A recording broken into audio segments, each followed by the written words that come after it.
when flowers bloom.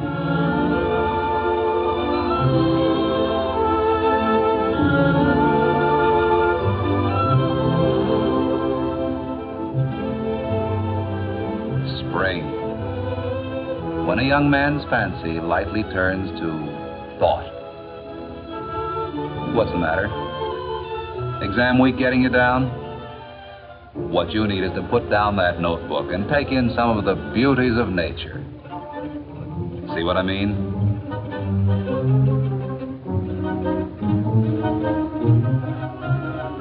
But wait a minute, young lady. How did you get into this picture? You see, we're trying to prove a point about nature and beauty, and you're not exactly helping, you know. Look at your hair. Look at that blouse. And the way that skirt hangs. And those socks. Sorry, there must have been a mistake. You don't seem to be exactly the type to make this guy behave like a human being.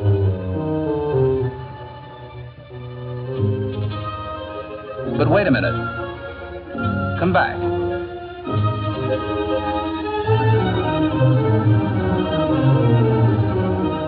Let's start all over again. Oh, brother. Oh, brother is right. Look at that hair, that skin, that mouth. And now look at that blouse. And now look at the skirt. And the socks. Thanks a lot for helping us prove a point. And you too know the value of a good appearance.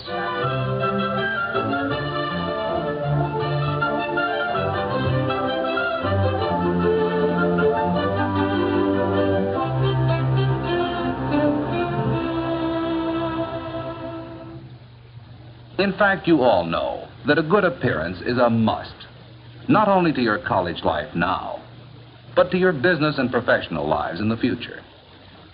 But good appearance is more than dressing up like a fashion plate.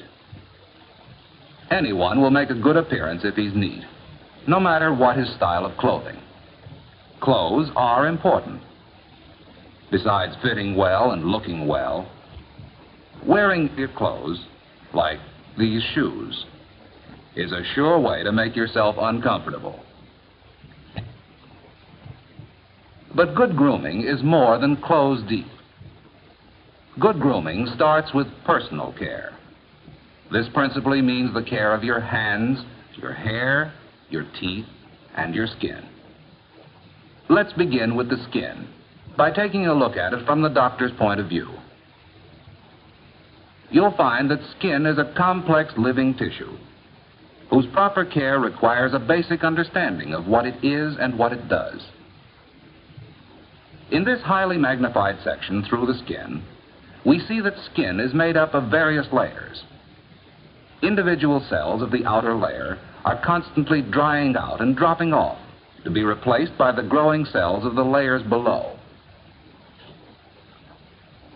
Skin differs in thickness and texture on various parts of the body, such as on the lips, the eyelid, or the feet. Perhaps the most familiar example of skin specialization is on your fingertips. Here the skin is grooved to help you hold smooth objects. Almost all skin is richly provided with nerves, which give the skin an amazing sensitivity to outside stimuli. Hence, the skin acts as a sensory organ for the protection of the body as a whole. And skin serves to protect you still another way, by providing one of the first physical signs of illness or disease. Most skin also contains hair. The hair roots are located below the skin surface. Most commonly, hairs are found in association with the sebaceous or oil glands. These oil glands often empty directly into the hair follicle or opening, by means of which the oil reaches the skin surface. The purpose of this oil is to soften and lubricate the hair and skin. Another gland found in the skin is the sweat gland.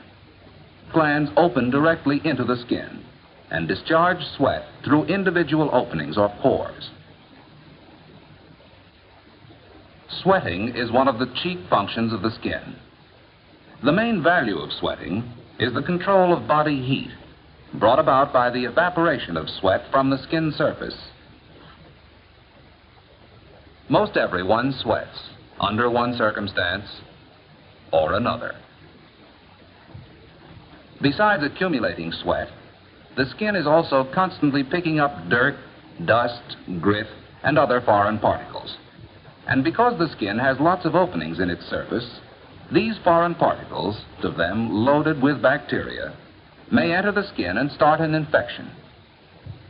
Such an infection, if untreated or irritated, could develop into a widespread inflammation or even blood poisoning. Don't let this happen to you. Protect your skin. Keep it looking clear and fresh. Keep it clean. The best way to clean your skin is still the old-fashioned use of soap, hot water, and plenty of elbow grease. And the result is well worth the effort. You don't need scientific proof of it. You can feel it. In addition to soap and water, there are other good aids for cleaning your skin. One of these is cleansing cream. Many girls find this helpful in removing cosmetics. However, nothing can take the place of your daily bath or shower.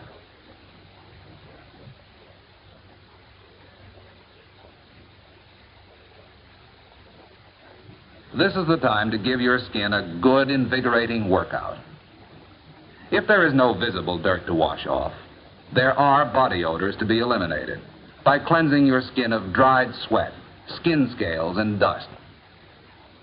Your bath or shower should end with a brisk rinsing to carry away all soapy residue. The best part of the shower, it stimulates the skin and wakes it up all over.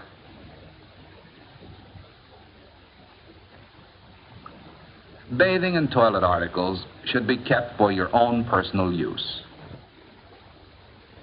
Don't share them with others. You wouldn't use another person's toothbrush, so don't use their towel or toilet articles.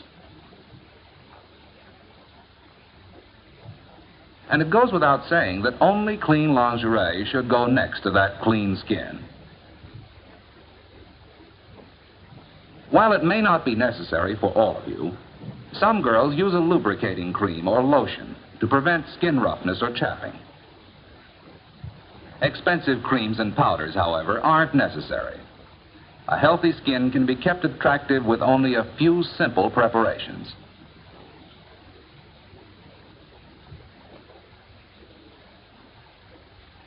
The removal of hairs is sometimes a problem. You can take care of single hairs with a pair of tweezers. But for leg and underarm hair, your best bet is a safety razor. Don't worry that shaving the hair will make it grow back either faster or denser. That isn't true. But it is true that chemical hair removers have been found harmful to the skin in some cases. Nail polish is harmless, but you should remove it for short periods in order to prevent cracking of the fingernail. Women usually take better care of their nails than men do. Many men let their nails get long and ragged and ignore their cuticles. For good nail care, a nail brush is indispensable.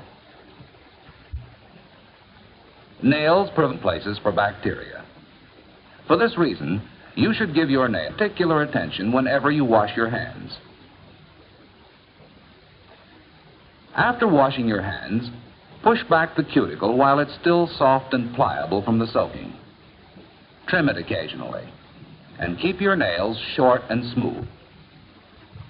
And speaking of nails, don't forget, you have 20 of them. Toenails, of course, must be trimmed also. To help prevent ingrown nails, use a straight crosscut. The edge of the nail then will not dig into the flesh of the toe. The spaces between your toes should be kept dry as a precaution against athlete's foot. Routine dusting with talcum powder will help keep them dry. If athlete's foot should develop, consult a physician. Don't let this disease get a toe hold on you. As an added precaution against athlete's foot, try to avoid direct contact with damp bathroom floors. Wear slippers or clogs. Next to the skin, we probably spend most of our attention on our hair. This is especially true among women. But this attention doesn't count. The hair needs careful attention, like this. Like caring for the skin, proper care of the hair requires some understanding of its structure and function. Here's a strand of human hair, greatly magnified. Notice the rough, scaly texture. You can imagine how dirt hangs on to anything like this. And there's another factor that causes hair to get dirty. Remember the oil glands that pump their oil out along hair shafts? Well, a healthy scalp has plenty of oil to which dirt will cling. So wash your hair frequently if you want to keep this constant accumulation of dust, oil, and sweat at a minimum. Your hair should be washed once every 2 weeks, or more often if necessary, with water and a mild soap. This will usually take care of normal dandruff too, although excessive dandruff should be treated by a doctor. Rinse your hair thoroughly following the washing. A few drops of lemon juice or vinegar added to the water during the second rinse will make it much easier to remove any soap residue. The final rinsing, however, should be in fresh water. If your hair squeaks after the final rinsing, you may be sure it's clean. Most girls follow hair washing by doing their hair up in pins or curling rods. This is a good time, since damp hair is more elastic than dry hair, and you'll find it easier to manage. Permanent waving, if skillfully done, will not damage your hair. However, the use of strong dyes or bleaches is very likely to make the hair brittle. Brittle hair, in turn, is liable to break off in larger quantities than you care to lose. Short, straight, with a plain brush head about 1 inch long. There may be 2 or 3 rows of tufts, sufficiently interspaced to allow easy cleaning. To keep the bristles in best working condition, use a different brush after every meal, allowing each brush to dry thoroughly before it is used again. The technique of using one of these simple little instruments is best learned individually from your own dentist. If food particles become wedged in the teeth and you can't remove them by brushing, dental floss is often helpful. Ordinary toothpicks and other hard objects are apt to damage your gums. Care of the teeth, however, requires more than daily cleaning. Everybody needs periodic checkups, not only for professional tooth cleaning, but also to show up cavities and other defects before they become too far developed. And so, the end of a perfect day. A few minutes in the morning and evening, and occasional checkups during the day, are all you need to establish and keep up good grooming habits. And you, by following these simple rules of body care and grooming, you too will achieve that quality of appearance, that feeling of well-being.